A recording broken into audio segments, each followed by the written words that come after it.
Hello everyone.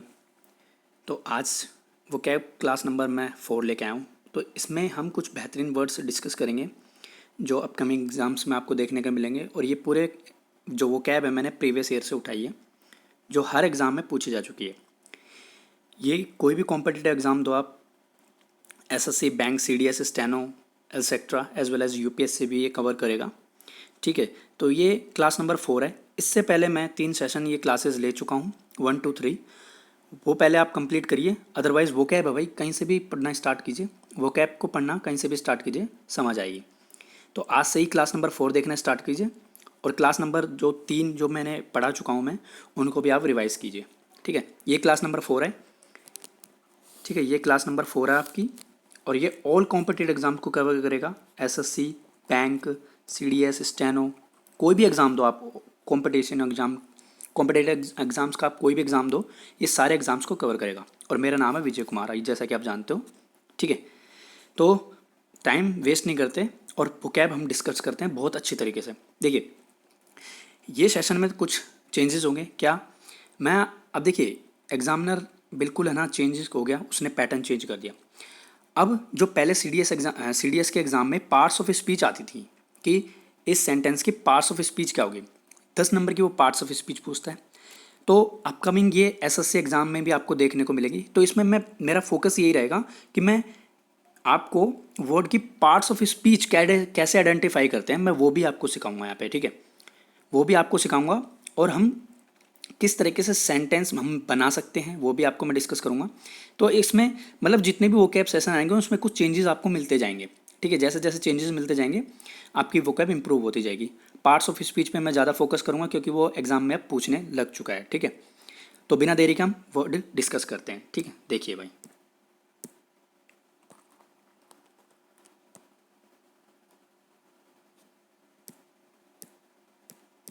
ये है आपकी क्लास का फर्स्ट वर्ड, ऑल्ट्रिस्टिक। ठीक है, ऑल्ट्रिस्टिक। देखिए, प्रोनाउंसिएशन आपको सही करनी है वर्ड का, वर्ड की प्रोनाउंसिएशन आपको सही करनी है कि वो वर्ड कैसे हम बोलते हैं। ठीक है, देखिए भाई, अब देखिए फर्स्ट वर्ड आता है अल्ट्रिस्टिक। देखिए, अल्ट्रिस्टिक का मतलब क्या होता है। अल्ट्रिस्टिक का मतलब होता है unselfishly unconcern for the welfare of others. यानी कि देखिए, अगर मैं अल्ट्रिस्टिक की अगर थोड़ी देर के लिए बात करूं, तो ये अल्टर से बना होगा। ठीक है, इसका मतलब क्या होता है अल्टर, जिसका मतलब होता है अदर्स। जिसका मतलब क्या होता है अदर्स, जिसका मतलब होता है अदर्स। ठीक है, अदर्स मतलब देखिए, अल्ट्रुइस्टिक का अगर मैं हिंदी मीनिंग जानूँ इसकी, तो इसका मतलब होता है परोपकारी। लेकिन हमें हिंदी मीनिंग पे हमें इतना फोकस नहीं करना, क्योंकि हमें उसका मीनिंग अंडरस्टैंड करना, नॉट हिंदी। एग्जाम में हिंदी नहीं देता, बस हिंदी हम इसलिए याद करते हैं कि हमें हमें हिंट मिल जाए। ठीक है, तो हिंदी पे आप अपनी कमांड मत करिए, आप कमांड करिए उसके मीनिंग पे, उसका मीनिंग अंडरस्टैंड कीजिए। ठीक है, देखिए, अल्ट्रुइस्टिक क्या होता है, अनसेल्फिश अनकंसर्ड, यानी कि वो अपने काम के लिए अनसेल्फिश, मतलब अनसेल्फिश नहीं है वो। ठीक है, कई बार होते हैं ना कि सेल्फिश होते हैं जो बंदे, मतलब दूसरों की कोई मदद नहीं करता।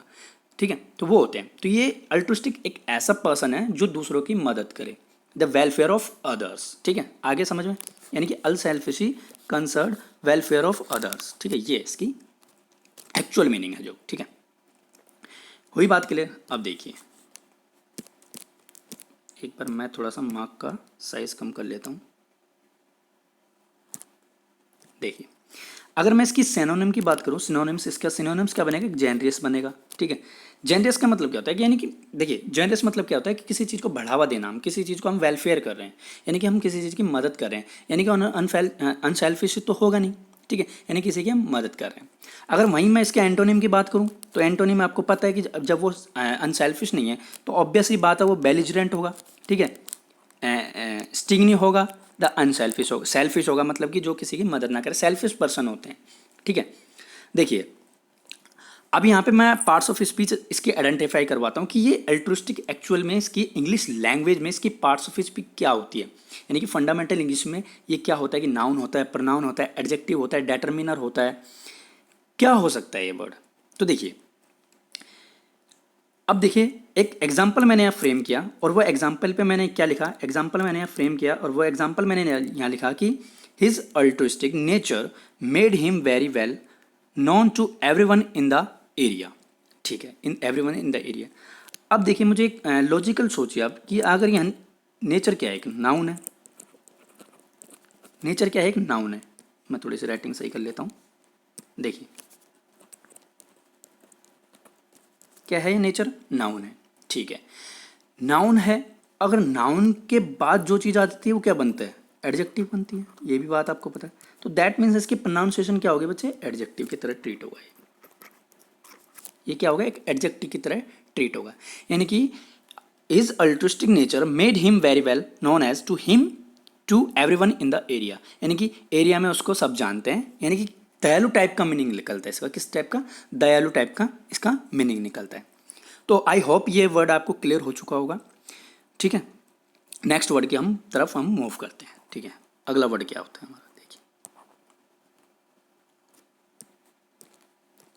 देखिए भाई ये भी बहुत बेहतरीन वर्ड है, एम्बिवेलेंट। देखिए एम्बीवैलेंट का मतलब क्या होता है।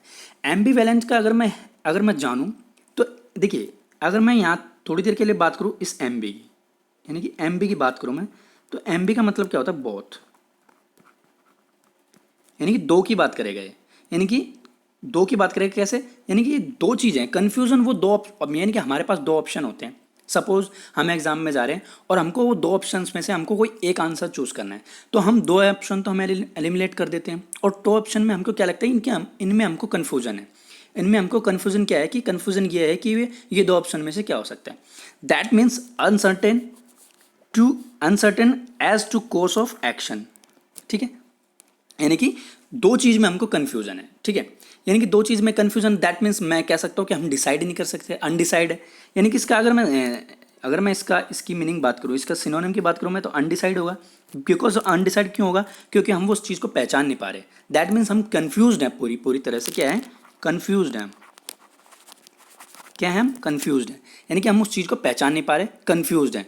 वहीं अगर मैं इसके एंटोनिम की बात करूँ तो इसका एंटोनिम क्या बनेगा, सर्टेन, ठीक है भाई, सर्टेन और कंसियर्ड, कन्विंस्ड, ठीक है। यानी कि मतलब कि किसी चीज़ को हम कंसेप्ट में ठीक ठाक है, मतलब कि एक्चुअल में यानी कि इसका मीनिंग क्या निकलता है, इसका अगर मैं हिंदी मीनिंग देखूं तो ठीक ठाक की तरह ये मीनिंग निकलता है कि ठीक ठीक है भाई। यानी कि एवरीथिंग इज ओके, ठीक ठीक है, एवरीथिंग इज ओके, सब ठीक ठीक है। That means ambivalent. एम्बिवेलेंट मतलब uncertain as to cause of action, clarity. अगर मैं इसके एग्जाम्पल की बात करूं, अगर मैंने एक स्टेटमेंट बनाई कि he remained ambivalent about his marriage, about his marriage, यानी कि अब देखिए अबाउट हिज मैरिज, अब देखिए अबाउट क्या, यहाँ पे अबाउट अगर मैं देखूँ तो यहाँ पे प्रेपोजिशन होते हैं, लेकिन थोड़ी देर के लिए अगर इससे क्वालिफाई कराऊँ तो दैट मीन्स इसकी प्रोनाउंसिएशन क्या बनेगी, एडजेक्टिव की तरह ट्रीट होगा ये, एडजेक्टिव की तरह ट्रीट होगा ये। तो यार हमको सेंटेंस देखना पड़ता है, कि उसकी पार्ट्स ऑफ स्पीच कैसे हम आइडेंटिफाई कर सकते हैं, ठीक है। That means and try to use this types of example in your real life as well. Try to use example. Suppose if you want to start speaking English, if you want to speak, try to use this types of example while you are talking to someone. Hindi में बोलता हूँ, यानी कि आप कोशिश कीजिए real life से आप एग्जाम्पल अपने फ्रेम कीजिए, सपोज आपको किसी से स्टार्ट स्पीकिंग इंग्लिश में बात करनी है आपको, ठीक है, इंग्लिश में आपको बात करनी है, तो you want to speak, try to use this types of example. तो इन तरह के एग्जाम्पल को आप अपनी मतलब कि रियल लाइफ से रिलेट करके आप मतलब रियल लाइफ से अपनी रिलेट करो। यानी कि देखिए इंग्लिश को पढ़ने का सबसे अच्छा वे यही होता है कि चीज़ों को अपनी रियल लाइफ से अटैच करो, रियल लाइफ के एग्जाम्पल फ्रेम करो, ठीक है। ये होता है इंग्लिश को लैंग्वेज के सीखने का बेहतरीन वे। तो आई होप आपको दो वर्ड क्लियर हो गए। तीसरे वर्ड की तरफ हम मूव करते हैं। देखिए थर्ड वर्ड क्या कहता है हमारा, देखिए थर्ड वर्ड है बच्चे एंगुलर। बहुत ही अच्छा वर्ड है, रिसेंट में पूछा गया था, अभी एमटीएस का एग्जाम हुआ है, अभी रिसेंट में भी चल रहे हैं वो एग्जाम, उसमें ये 13 तारीख की शिफ्ट में ये पूछ चुका है एंगुलर ये वर्ड पूछ चुका है भाई, ठीक है। तो एंगुलर का मतलब क्या होता है, यानी कि एंगुलर दैट मीन्स, देखिए एंगुलर मतलब एंगल, ठीक है, एंगुलर मतलब एंगल मीन्स अगर मैं देखिए इस वर्ड की मैं थोड़ी सी ट्रिक बता देता हूँ, वैसे ट्रिक पे आप फॉलो मत करना, लेकिन मैं आपको बता देता हूँ। जैसे हम मैथ्स में पढ़ते हैं कि मतलब कि एंगुलर यानी कि एंगल शेप, दैट मीन्स त्रिभुज होता है, शार्प होता है, बिल्कुल शार्प होता है, दैट मीन्स शार्प है। ठीक है, यानी कि यानी कि किसी पर्सन का हम फेस देखते हैं, किसी पर्सन का हम फेस देखते हैं, दैट मीन्स वो शार्प फेस होता है। क्यों? वो त्रिकोण मतलब कोण वाइज होते हैं, that means sharp and cornered. ठीक है, शार्प एंड कॉर्नर्ड इसका एक्चुअल मीनिंग है। ठीक है, यानी कि एंगल से बना है, ये वर्ड एंगुलर एंगल से बना है, जिसका मतलब क्या होता है? शार्प होना। ठीक है, शार्प होना। वहीं अगर मैं इसके सिनोनिम की बात करूं, सिनोनिम क्या बनेगा इसका? लीन। ठीक है, गॉन्ट। ठीक है, ये इसके सिनोनिम बनेंगे। वहीं अगर मैं एंटोनिम की बात करूं तो इसका एंटोनिम क्या बनेगा? रिटर्न, यानी कि रिटर्न करना, दोबारा किसी चीज़ का रिटर्न करना। क्लियरिटी? ठीक है, जैसे मैं बोल दूं he has an angular face, he has an angular face. अगर मैं फेस की बात करूं यहाँ पे, तो फेस क्या है बच्चे? नाउन है। नाउन है तो दैट मीन्स ये पक्का क्या रहा होगा? यहाँ पे एडजेक्टिव रहा होगा, ये भी आपको पता होना चाहिए। यहाँ है एडजेक्टिव, तो इसकी parts of speech English language में क्या होगी बच्चे? एडजेक्टिव की तरह ट्रीट होगी। क्लियरिटी? कोई दिक्कत नहीं होनी चाहिए यहाँ पे। ठीक है, नेक्स्ट वर्ड की तरफ हम मूव करते हैं। देखिए नेक्स्ट वर्ड क्या है? एरोगेंट। देखिए अगर मैं एरोगेंट की यहाँ पे बात करूँ, देखिए एरोगेंट की अगर मैं यहाँ पे थोड़ी देर के लिए बात करूँ, तो एरोगेंट का मतलब क्या होता है? इंसोलेंटली प्राउड, इंसोलेंटली प्राउड, इंसोलेंटली प्राउड, यानी कि प्राउड मतलब मतलब कि घमंडी टाइप का मीनिंग निकलेगा इसका, घमंडी टाइप का इसका मीनिंग निकलेगा, यानी कि घमंडी टाइप का इसका मीनिंग निकलेगा। ठीक है, यानी कि घमंड से बोला एरोगेंट, एरोगेंट मतलब घमंड है, इस चीज़ का घमंड है। ठीक है, तो ये इसके सिनोनिम में अगले पेज पे टाइप हो गए थे, वो देखते हैं। ठीक है, देखिए देखिए इसके अगर मैं सिनोनिम की बात करूं, तो देखिए सिनोनिम क्या बनेगा इसका? सिनोनिम बनेगा हॉटी। हॉटी का मतलब पता है आपको? हॉटी मतलब घमंड, हॉटी मतलब घमंड होता है। ठीक है, इम्पेरियस, इम्पेरियस मतलब भी क्या होता है? एक मतलब कि rude, rude behaviour, rude behaviour, rude behaviour that means मैं कह सकता हूँ कि haughty behaviour, haughty behaviour that means वो घमंडी बात कर रहा है कहीं ना कहीं, घमंडी टाइप से इसका मीनिंग निकलेगा। अगर वहीं इसके अगर मैं एंटोनिम की बात करूं, अगर एंटोनिम की बात करूं तो इसका क्या निकलेगा? एक मीक, मीक होता है बच्चे, मीक होता है मतलब शांत करना, शांत करना। ठीक है, वहीं अगर मॉडेस्ट की बात करूं मैं, तो मॉडेस्ट की मतलब क्या होता है? मॉडेस्ट का मतलब कि यानी कि एरोगेंट है, तो दैट मीन्स मॉडेस्ट मतलब क्या होता है? शांत स्वभाव का, शांत स्वभाव का, दैट मीन्स शांत होना, किसी चीज़ को वो करना। ठीक है, दैट मीन्स एरोगेंट। यानी कि आपने देखा होगा ना, कोई पर्सन होते हैं उनका एरोगेंट बिहेवियर होता है, एरोगेंट बिहेवियर होता है। ठीक है, वो चीज़। अगर मैं यहाँ पे एक एग्जांपल फ्रेम करूँ आपके सामने कि he is so arrogant, he thinks he non all the answers, all the answer. ठीक है, ऑल द आंसर। अब देखिए एक बात बताइए मुझे, एरोगेंट यहाँ पे एक एडजेक्टिव की तरह ट्रीट कर रहा है यहाँ पे। ठीक है, एडजेक्टिव की तरह ट्रीट कर रहा है। ठीक है, यानी कि सब कुछ पूछ डालो, यानी कि वो क्या कह रहा है कि he is arrogant, he thinks he knows all the answer, यानी कि उससे सब कुछ पूछ डालो जैसे कि उसको सारे आंसर्स पहले से ही पता है।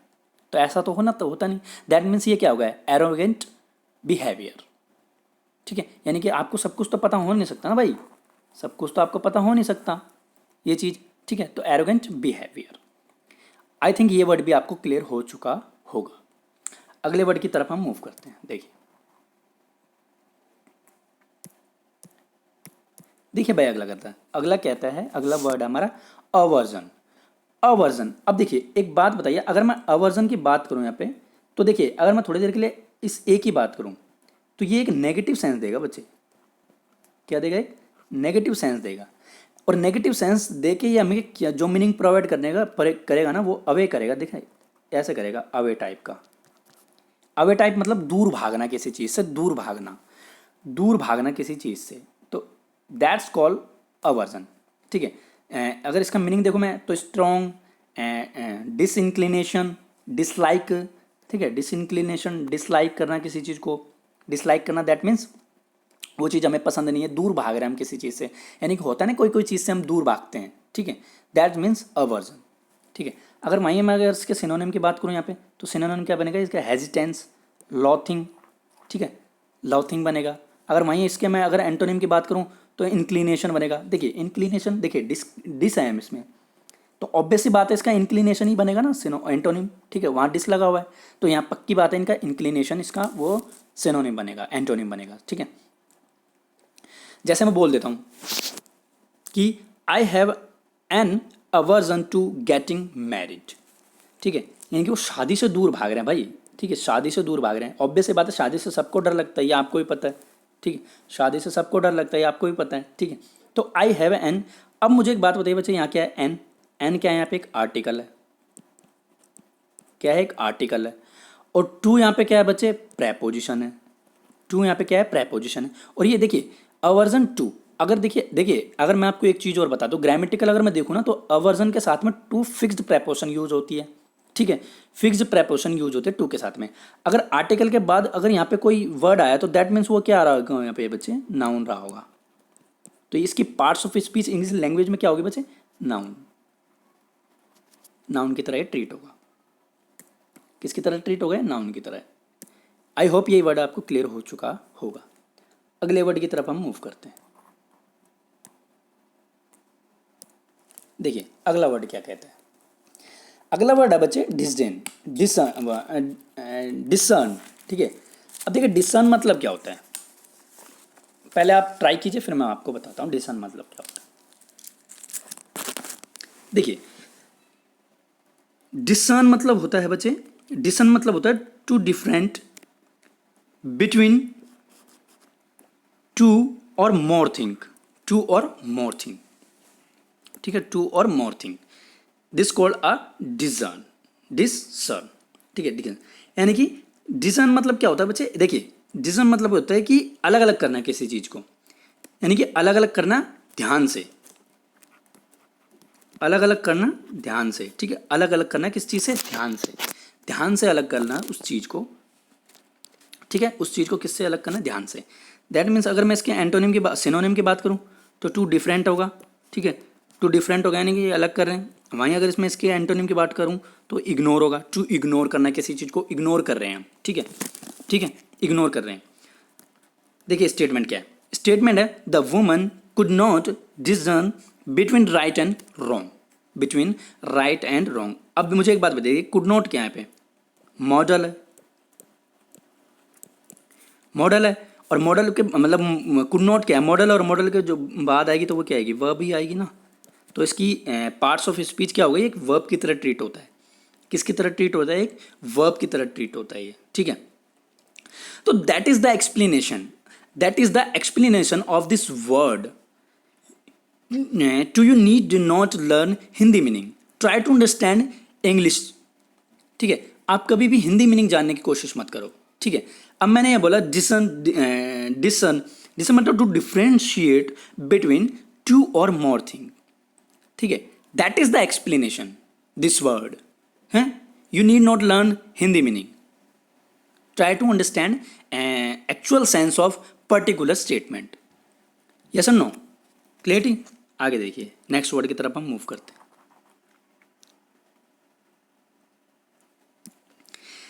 देखिए नेक्स्ट वर्ड है बच्चे हमारा डिसडेन। डिसडेन मतलब क्या होता है? डिसडेन मतलब होता है intense. Intense dislike, to reject unworthy. To reject unworthy. ठीक ठीक है, to reject unworthy. That means इसका मतलब क्या होता है? बेकार टाइप का, घृणा टाइप का मीनिंग आता है। हम किस चीज़ को लाइक नहीं कर रहे, घृणा टाइप का मीनिंग आता है। घृणा टाइप का मीनिंग आता है। ठीक है, तो वहीं अगर मैं इसके सिनोनिम की बात करूं तो एरोगेंट, यानी कि घृणा मतलब क्या? एरोगेंट मतलब क्या होता है?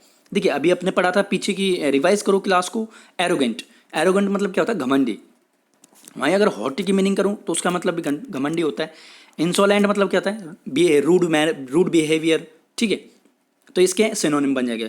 अगर वहीं इसके अगर मैं एंटोनिम की बात करूं, इसके अपोजिट वर्ड, तो एडमिरेशन टू लव, यानी कि वहाँ नफरत है तो दैट मीन्स यहाँ प्यार ही होगा। ऑब्वियसली बात है, क्योंकि इसका हमें एंटोनिम सेलेक्ट करना है। क्लियरिटी? तो इसका मतलब क्या होता है? हेट। हेट से हम इसको रिलेट कर सकते हैं। किस टाइप से? हेट टाइप से हम इसको रिलेट कर सकते हैं। हेट यानी नफरत।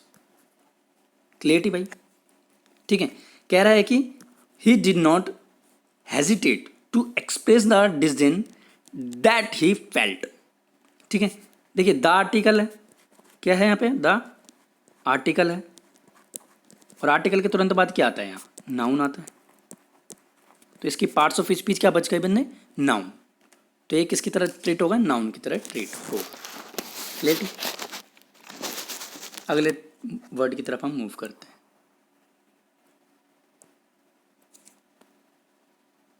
देखिए अगला वर्ड क्या, डिस्पैरेज। अगला वर्ड है बच्चे हमारे पास डिस्पैरेज।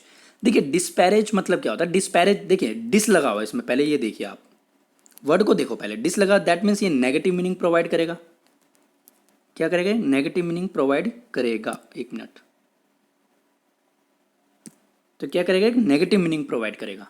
नेगेटिव मीनिंग प्रोवाइड करके हमें क्या मीनिंग देगा, to degrade, to speak someone or something, to speak someone or something. ये देखो आप, to speak someone or something, ठीक है भाई, speak to someone or something, यानी कि नीचा दिखा, मतलब नीचा दिखाने की कोशिश कर रहे हो आप, उस चीज़ को नीचा दिखाने की कोशिश कर रहे हो। डिस्पैरेज, डिस्पैरेज मतलब नीचा दिखाने की कोशिश कर रहे हो, ठीक है, नीचा दिखाने की आप उस चीज़ को कोशिश कर रहे हो, ठीक है। अब इस पर हम सिनोनिम और एंटोनिम की बात कर लेते हैं।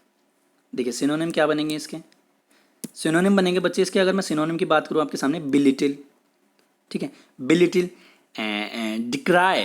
देखिए क्राई लगा हुआ, क्राई मतलब चिल्लाना, डिक्राई यानी कि नेगेटिव सेंस देगा, ठीक है। डेप्रिशिएट, ठीक है, डेप्रिशिएट करते हैं हम किसी चीज़ को, ठीक है, मतलब नीचा दिखाते हैं हम उस चीज़ को। वहीं अगर मैं इसके एंटोनिम की बात करूँ, टू प्रेज प्रोफ्यूजली। देखिए प्रोफ्यूजली मतलब क्या होता है, बहुत सारा, बहुत सारा, ठीक है। जैसे मैं बोल देता हूँ ना कि एग्जाम्पल में, देखिए एग्जाम्पल फ्रेम कीजिए, एग्जाम्पल से चीज़ें ज़्यादा क्लियर होती हैं। I do not mean to disparage your achievement, your achievement. अब देखिए इसकी पार्ट्स ऑफ स्पीच मुझे कोई बता सकता है, इसकी पार्ट्स ऑफ स्पीच क्या होगी यहाँ पे, इस वर्ड की, डिस्पैरेज की। देखिए मैं बताता हूँ, डिस्पैरेज मतलब देखिए टू लगा हुआ है और डिस्पैरेज है, यानी कि टू प्लस वर्ब की फर्स्ट फॉर्म यहाँ पे है, और जब टू प्लस वर्ब की फर्स्ट फॉर्म आती है तो दैट मीन्स बच्चे यहाँ क्या, वो इन्फिनेटिव तैयार करता है। क्या करता है, इन्फिनेटिव तैयार करता है, यानी कि इन्फिनेटिव भी है ये, ठीक है। और जब ये इन्फिनेटिव है that means two plus verb की फर्स्ट फॉर्म है, तो दैट मीन्स ये वर्ब की फर्स्ट फॉर्म है, तो दैट मीन्स ये एक वर्ब की तरह ट्रीट होगा। इंग्लिश लैंग्वेज में इसकी पार्ट्स ऑफ स्पीच क्या होगी, एक वर्ब की तरह ट्रीट होगा। ये किसकी तरह ट्रीट होगा, वर्ब की तरह ट्रीट होगा, ठीक है।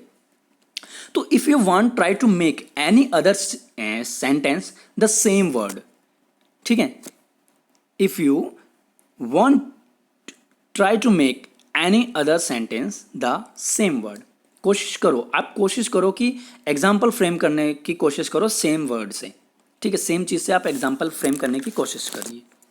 क्लियरिटी। अगला देखिए, देखिए डिस्पैरिटी, देखिए डिस्पैरिटी, अगला वर्ड आपका डिस्पैरिटी, दैट मीन्स ये भी डिस लगा हुआ है, दैट मीन्स आपको देखिए डिस लगते ही आपको पता होना चाहिए कि एक नेगेटिव मीनिंग कहीं ना कहीं प्रोवाइड करेगा। ये क्या करेगा, एक नेगेटिव मीनिंग प्रोवाइड करेगा। डिस्पैरिटी मतलब, डिस्पैरिटी का मतलब क्या होता है, unequal in age, rank, degree, unequal to age and rank और डिग्री। दैट मीन्स क्या, यानी कि इक्वालिटी दिखाएगा, ये इक्वालिटी दिखाएगा, किसी चीज़ की इक्वालिटी दिखाएगा, ठीक है। तो ये इक्वालिटी की बात करेगा। अगर मैं वहीं इसके सिनोनिम की बात करूँ तो ये अनइक्वालिटी की बात करेगा, ऑब्वियस सी बात है।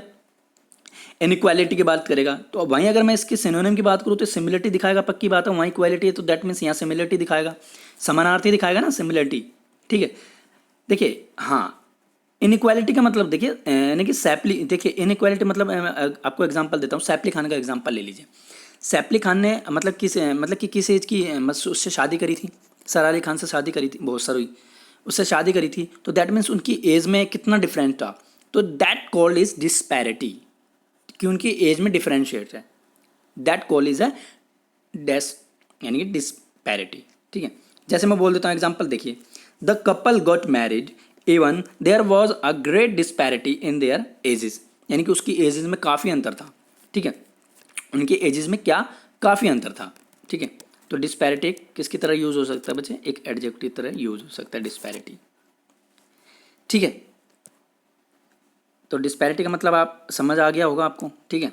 देखिए अगला वर्ड, देखिए अगला वर्ड नहीं है, तो ये था आपका आज का वोकैब सेशन। देखिए कोई भी वर्ड आपको अगर समझ में नहीं आता तो वो आप मुझको कमेंट सेक्शन में कमेंट कर सकते हो, I will give the best example, the best approach, the best way, ठीक है। और जो भी आपको वो कैब समझ नहीं आती, क्लास को बार बार रिवाइज कीजिए, उससे आपको क्या क्लास समझ में आएगी, ठीक है। तो thanks for watching this video, video को पसंद आए तो लाइक शेयर प्लीज़ ज़रूर कीजिएगा। Thank you friends, goodbye, take care. अब हम मिलते हैं वोकैब की क्लास नंबर 5 में, जो कि हम जल्दी मिलेंगे क्लास नंबर 5 में। ठीक है friends, goodbye, take care. और हाँ, जिसने क्लास नंबर 3 नहीं देखी वो 1 2 3 पहले कंप्लीट करें और 4 से कंटिन्यू क्लासेस करिए। ठीक है, मैं कोशिश करूँगा कि वीडियो 1-2 दिन में वोकैब की मतलब डाल दूँ मैं वोकैब की वीडियोस। ठीक है, तो thank you friends, goodbye, take care.